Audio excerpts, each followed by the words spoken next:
So it's the biggest talk in the basketball world. The first round sweep of the preseason favorites for the NBA title, the star-studded Brooklyn Nets, with Kevin Durant and Kyrie Irving and Blake Griffin and DeMarcus Aldridge and Ben Simmons, etc., etc.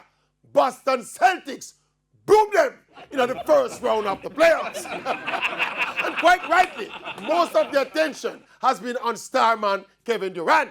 Both him and Kyrie getting their first sweep of their careers. But KD, though, this narrative that he's currently the best player in the NBA, that still applies?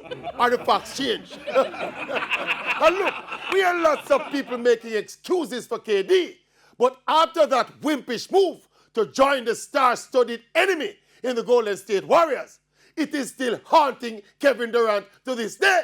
And in no flopping in trying to set his legacy straight at Brooklyn, him have to take him licks. KD is a good scorer. He's amongst the very best. But uno stop size him up with LeBron James and people in that elite company. Durant is just long and he shoots over people's head. That is his go-to skill. This man don't have the leadership or the skill set to carry an NBA team to a title.